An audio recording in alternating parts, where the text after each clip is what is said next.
2 days back Instagram influencer Sharmishtha Panoli related news viral అయింది. అయితే ఆ న్యూస్ రిలేటెడ్ ఇష్యూ ఏంటి అనేది ఈ షార్ట్ వీడియోలో చూద్దాం.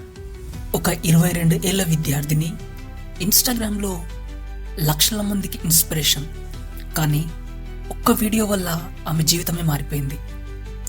పేరు షర్మిష్ఠా పనోలి. ఆపరేషన్ సింధూర్ గురించి కొన్ని కామెంట్స్ చేసింది. అయితే ఆ కామెంట్స్ కొన్ని మత విశ్వాసాలను దెబ్బతీసేలా ఉన్నాయని ఆరోపణలు వచ్చాయి.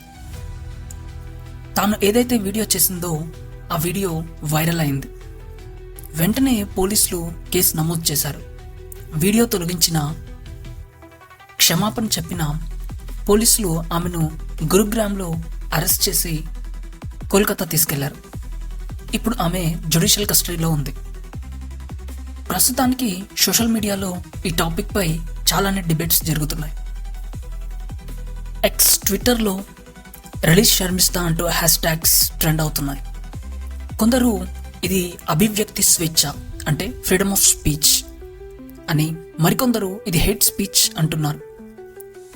కంగనా రనౌత్ ఈ విధంగా అభిప్రాయపడ్డారు. ఓ లా విద్యార్థినిపై ఇలా అరెస్ట్ చేయడం ఏంటి అని ఆమె ప్రశ్నించారు. నెదర్లాండ్స్ ఎంపీ ఈట్ విల్సన్ అయితే ఇది ఫ్రీడమ్ ఆఫ్ స్పీచ్ పై దాడి అని ఆయన అన్నారు. బార్ కౌన్సిల్ ఆఫ్ ఇండియా ఆమె అరెస్ట్ను తీవ్రంగా ఖండించింది. షర్మిష్ఠాకి న్యాయం చేయాలి, తక్షణమే విడుదల చేయాలంటూ డిమాండ్ చేస్తున్నారు. బీజేపీ ఈ ఇష్యూని మత రాజకీయమని విమర్శిస్తుంటే టీఎంసీ తృణమూల్ కాంగ్రెస్ పార్టీ మాత్రం శాంతి భద్రతలకే ఇలాంటి చర్యలు అవసరం అంటుంది. ఒక యువతి లా చదువుతూ దేశాన్ని మార్చాలనే కలలు కన్న అమ్మాయి ఆమెను జైలు చుట్టూ తిరిగేలా చేసింది మన సమాజం, మన సిస్టమ్, మన సంస్కృతి. నిజంగా షర్మిష్ఠా తప్పు చేసిందా, లేక ఆమెకు మాట్లాడే హక్కు ఉందా? మీ అభిప్రాయం ఏంటో కామెంట్ సెక్షన్లో తెలియజేయండి.